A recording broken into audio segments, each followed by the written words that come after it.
반갑습니다. 뜨아 75번째 시간에 오신 여러분들을 사랑하고 환영합니다. 여러분, 오늘이 금요일이잖아요. 금요일이면 일주일을 마감하는 정말 괜찮은 시간들인 것 같아요. 그러니까 젊은이들은 불금 그렇게 해서 너무 좋은 시간들을 보내는 때인데요. 그런데 우리 신앙 안에서 한번 생각해 보면 금요일은 다시 일주일의 시작인 주일을 준비하는 그런 시간인 것 같습니다. 가족들과 함께 지난 시간들을 잘 돌아보는 시간이기도 하고, 또 다가올 주일을 잘 준비하는 그런 지혜 있는 신앙인의 모습으로 하루를 보내시는 이 금요일이 되시기를 주님의 이름으로 축복합니다. 오늘 우리가 함께 나눌 말씀은 창세기 25장 31절에서 34절 말씀입니다. 제가 봉독해 드리겠습니다. 야곱이 이르되 형의 장자의 명분을 오늘 내게 팔라. 에서가 이르되 내가 죽게 되었으니 이 장자의 명분이 내게 무엇이 유익하리요. 야곱이 이르되 오늘 내게 맹세하라. 에서가 맹세하고 장자의 명분을 야곱에게 판지라. 야곱이 떡과 팥죽을 에서에게 주매 에서가 먹으며 마시고 일어나 갔으니 에서가 장자의 명분을 가볍게 여김이었더라. 아멘. 여러분, 오늘은 에서에 대해서 함께 묵상해 보기를 원합니다. 여러분, 창세기 25장에서 아브라함이 죽었습니다. 아브라함이 죽고 난 다음에 그 명분과 그 신앙의 모든 대가 바로 자기 아들 이삭에게로 아름답게 넘어가는 것을 볼 수가 있습니다. 특히 창세기 25장 11절 말씀을 우리가 한번 보면, 아브라함이 죽은 후에 하나님이 그의 아들 이삭에게 복을 주셨고 이삭은 브엘라엘로이 근처에 거주하였더라. 이삭에게 복을 주었어요. 이삭에게 의와 공도를 행할 수 있는 아름다운 믿음의 대를 잇는 복을, 또 다른 사람들에게 복을 나눌 수 있는 복을 이삭에게 잘 가르치고 전수해 주었다는 것이고, 또 브엘라엘로이에 거주했다라는 것은 아브라함의 그 많은 부와 재산을 잘 물려받아서 독립해서 잘 살고 있었다라는 것을 지금 성경에서 이야기를 하고 있습니다. 여러분, 이삭이 아브라함에게 물려받았던 그 복이 뭘까요? 바로 하나님이 주시는 복이죠. 은밀하게 이야기하면 땅의 복도 아니고 나라와 민족, 그 다음에 자손의 복도 아닌 것 같아요.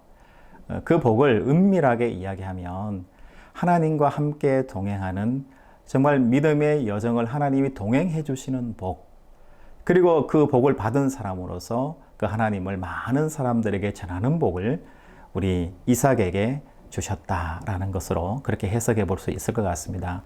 여러분, 오늘 말씀해 보면 이 아브라함의 믿음을 전수받은 이삭의 가정에 큰 위기가 찾아온다는 것을 알 수가 있어요.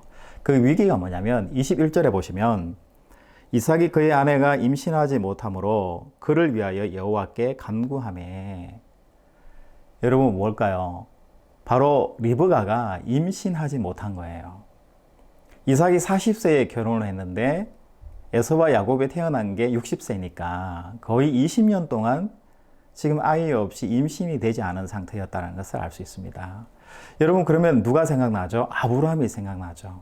아브라함도 자기 자손이 없어서 이삭을 낳기 전까지 오랜 시간을 기도하고 방황의 시간들이 있었고, 또 아이를 얻기 위해서 많은 해프닝들이 있었다는 것을 우리가 성경에서 알고 있습니다. 그런데 이 문제가 동일하게 지금 이삭 가정에도 문제가 되었다는 것을 알 수가 있습니다. 그런데 이 문제를 이삭이 어떻게 해결합니까? 믿음으로 잘 해결합니다. 21절에 보니까 그를 위하여 여호와께 간구하매 여호와께서 그의 간구를 들으셨으므로 그의 아내 리브가가 임신하였더니, 기도의 방법으로, 신앙의 방법으로 하나님께 묻습니다. 하나님께 간구해요. 그리고 하나님은 들어주시고 20년을 잘 기다려서 바로 아내 리브가가 임신하게 되었다는 것을 이야기를 합니다. 또 한 가지 22절에 보면, 그 아들들이 그의 태 속에서 서로 싸우는지라 그가 이르되 이럴 경우에는 내가 어찌할꼬 하고 가서 여호와께 묻자온대. 또 한 가지 문제가 있었어요. 임신을 했는데 쌍둥이를 임신을 한 거예요. 그런데 그 임신 결과 뱃속에서 아이들이 심하게 다투는 것을 이 리브가가 알게 되고 하나님께 기도해서 하나님이 그 문제에 대해서도 또 답을 주시는 것을 우리가 성경에서 확인을 합니다. 여러분, 믿음의 은혜의 대를 이어나간다는 것은 결국 뭘까요? 하나님의 믿음의 대를 이어나가고 복을 전수받고 간다라는 것이 내 생활에 있어서 아무 문제도 없고 아무 걱정도 없고 돈 문제, 집 문제, 가정 문제, 모든 세상의 문제는 다 사라지는 것이 복의 문제가 아니에요. 오늘 성경은 일상에서 일어날 수 있는, 얼마든지 일어날 수 있는 일에 대해서 그 위기 상황을 어떻게 기도와 믿음으로 해결해 나가는가, 이것이 바로 신앙의 복이고 신앙의 문제라는 것을 지금 성경이 꼬집어서 우리에게 가르쳐 주고 계신 것 같습니다. 여러분, 그런데 문제는 이게 끝이 아니라 이삭과 리브가의 문제가 아니라 바로 아들들에 있어서 문제가 시작되고 있다는 것을 알 수가 있습니다. 우리 27절 말씀에 보면 그 아이들이 장성함에 에서는 익숙한 사냥꾼이었으므로 들 사람이 되고 야곱은 조용한 사람이었으므로 장막에 거주하니. 여러분, 에서와 야곱이 본격적으로 등장을 해요. 에서는 들 사람이고 야곱은 조용한 성격의 장막에 거주하는 집사람이다, 이렇게 성경에서 기록을 해요. 그런데 우리가 앞에 말씀을 보면 에서는 붉고 전신이 토록 같아서 이름을 에서라고 했고, 야곱은 에서 형의 발꿈치를 잡고 나왔다 그래서 경쟁자, 다투는 자라는 의미에서 야곱이라고 이름을 지었습니다. 그런데 오늘 27절 말씀에 보면 에서는 뭔가 조용할 것 같은데 들 사람으로, 사냥을 아주 좋아하고 즐기는 들 사람으로 그렇게 소개를 하고 있고, 야곱은 뭔가 다툼과 경쟁의 의미를 가지고 있으니까 외향적이고 밖에서 놀 것 같은데 또 반대로 조용한 성격, 장막에 거주하는 사람이라고 이렇게 표현을 하고 있습니다. 우리는 이 사실을 이렇게 한번 해석해 볼 수 있을 것 같습니다.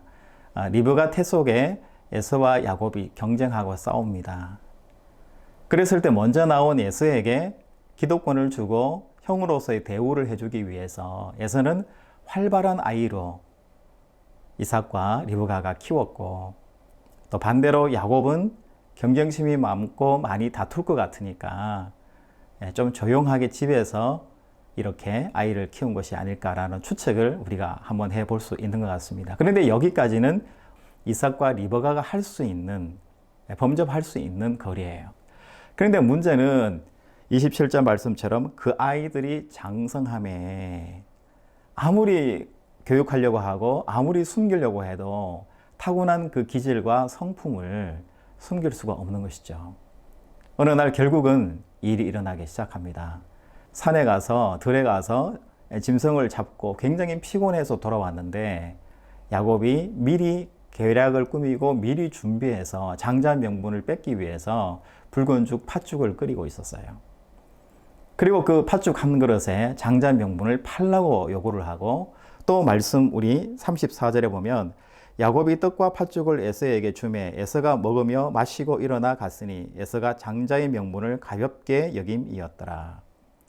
에서는 장자의 명분을 가볍게 여기고 야곱은 그 장자의 명분을 팥죽 한 그릇에 매입하는, 이런 어처구니 없는 일이 일어나게 되는 것이죠. 여러분, 에서가 장자의 명분을 경솔하게 여긴 것, 신중하게 생각하지 않은 것, 그리고 야곱이 기회를 봐서 형의 장자 명분을 빼앗은 것, 이 모든 것에 대한 책임이 누구에게 있을까요? 에서의 태도에 대해서 한번 오늘 묵상해 볼 수 있는 것 같습니다.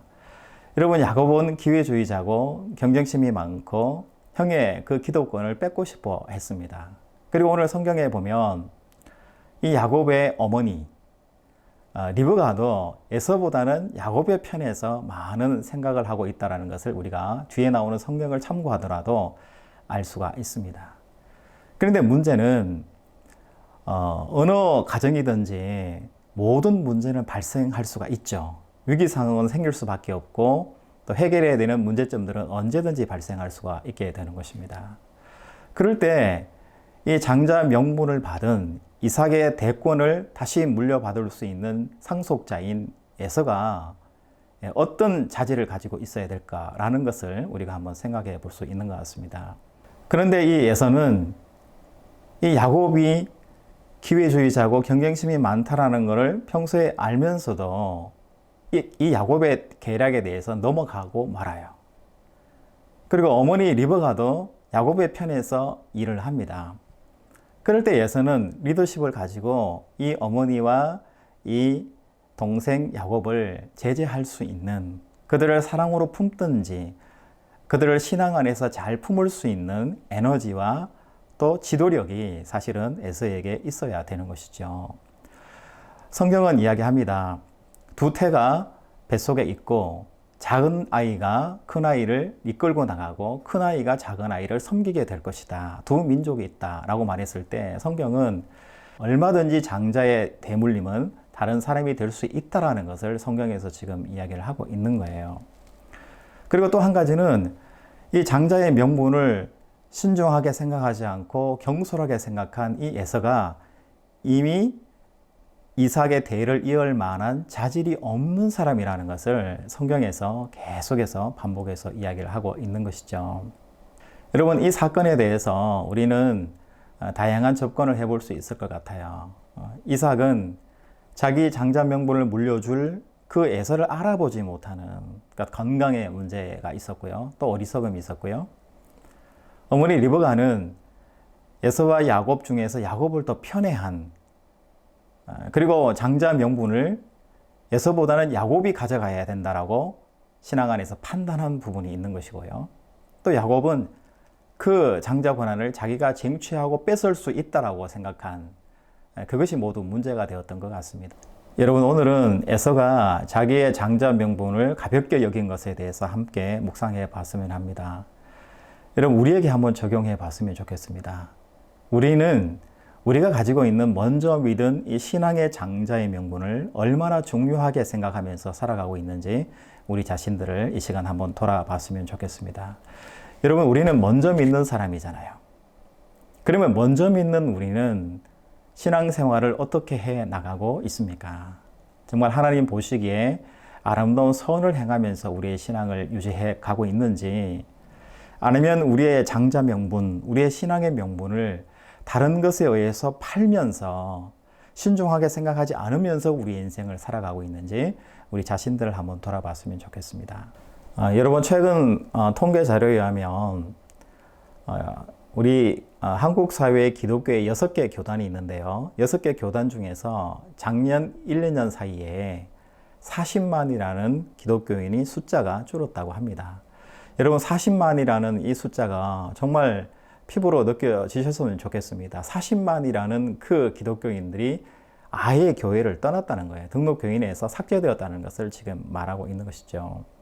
여러분, 그렇다면 왜 40만 명이나 되는 성도들이 1, 2년 사이에 교회를 떠났을까요? 한 통계 자료에 의하면 한국 교회 교인들이 물질과 축복과 또 자녀의 축복과 황금 만능에 너무 집착하고 있고 집중하고 있기 때문이다. 이렇게 보고한 자료를 제가 보았습니다.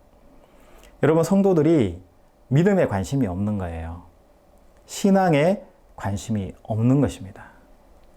교회가 어떻게 돌아가고 있고 성도들의 삶이 어떻게 사라져야 되고 내가 어떤 삶의 자세로 예수를 믿어야 되는 것에 대해서 관심 있는 성도가 별로 많지 않다라는 거예요. 그러니 코로나가 오고 삶의 위기가 오고 또 어려운 일들이 왔을 때 쉽게 교회를 떠나버린다는 거예요. 그러니까 예수님의 제자로 삶을 살아가는 것이 아니라 성도로서의 삶을 사는 것이 아니라 대중으로 군중으로 그렇게 인생을 살아가고 있기 때문에 어떤 위기 상황이 오면 쉽게 그리스도를 버리고 교회를 떠나고 있다라는 것이 그 통계 자료가 의미하는 바였습니다. 여러분, 우리의 삶을 한번 돌아봤으면 좋겠습니다. 여러분, 하나님의 거룩한 우리는 성도예요. 에서와 같이 장자의 명분을 가지고 있는 사람이거든요. 그러면 그 장자의 명분을 거룩하게 사용하면서 사명 안에서 산다는 것은 무엇을 의미할까요? 여러분, 교회 안에서, 여러분 가정 안에서, 삶 안에서 신앙으로 판단하시는 우리 성도들이 되시길 바랍니다. 물질 때문에 신앙을 팔아요. 나의 시간 때문에 신앙을 팝니다. 나의 재산과 나의 부 때문에, 나의 상황 때문에 신앙을 팔고 교회를 파는 거예요. 여러분, 우리 성도들이 신앙적인 판단을 하고 있지 않는 거죠. 그 장자 명분이라는 것은 성도로서의 거룩한 삶, 초대교회와 같은 정말 신앙 안에 사는 그런 삶을 살아야 된다는 의미를 가지고 있는데, 모든 삶에서 신앙적인 판단을 하지 않는 거예요. 힘에 의해서 판단하고, 권력에 의해서 판단을 하고, 돈에 의해서 판단을 하고, 인간관계에 의해서 우리의 신앙을 판단하고 결정하는 것이 우리들의 삶이라는 것을 이야기합니다. 여러분, 오늘 하나님께서는 우리에게 도전을 주시는 것 같아요. 우리 믿음의 신앙의 명분을 가지고 있는 우리 성도로서의 삶을 살아가게 되잖아요. 에서가 내게 이것이 무엇이 유익하리요? 배가 고프니까 장자 명분, 이게 나한테 뭐가 유익합니까? 차라리 팥죽 한 그릇이 더 낫지요. 이렇게 예서가 판단을 했다는 것이죠. 여러분, 우리는 이런 판단을 하고 있지 않습니까? 내게 유익이 된다면 언제든지 신앙을 버릴 수 있고, 내게 도움이 안 된다면 언제든지 교회를 떠날 수 있고 신앙을 버릴 수 있다라고 생각하는 에서와 같은 삶을 여러분들은 살고 있지 않습니까? 여러분, 오늘은 이렇게 한번 기도했으면 좋겠습니다. 하나님, 내 마음에 진정한 믿음과 신앙의 마음을 부어주셔서 성도로서 거룩한 믿음의 사람으로 장자 명분을 나에게 주셨는데, 이 명분을 정말 신중하게 생각하고 거룩하게 받아들여서 내 삶에서 정말 하나님의 자녀다운 삶으로 오늘 하루 살 수 있도록 도와주십시오. 이렇게 기도하는 하루가 될 수 있기를 주님의 이름으로 축복합니다. 하나님, 감사드립니다. 오늘 말씀에서 주신 것과 같이 에서에게 주신 그 장자의 명분, 성도인 나에게도 주신 명분인 줄 믿습니다. 그러나 에서와 같이 이것이 내게 무슨 유익이 있습니까? 판단하지 아니하고 하나님 내게 주신 이 장자 명분, 성도의 직분, 이 그리스도인이라는 이 직분을 하나님 거룩하게 잘 지켜내는 이 하루가 될 수 있도록 인도하여 주시옵소서. 명예와 힘과 권력과 인간관계에 따라서 판단하는 것이 아니라 하나님이 주시는 그 신앙 안에서 믿음으로 판단하는 이 하루가 될 수 있도록 인도하여 주시옵소서. 거룩하신 예수님의 이름으로 기도하옵나이다. 아멘.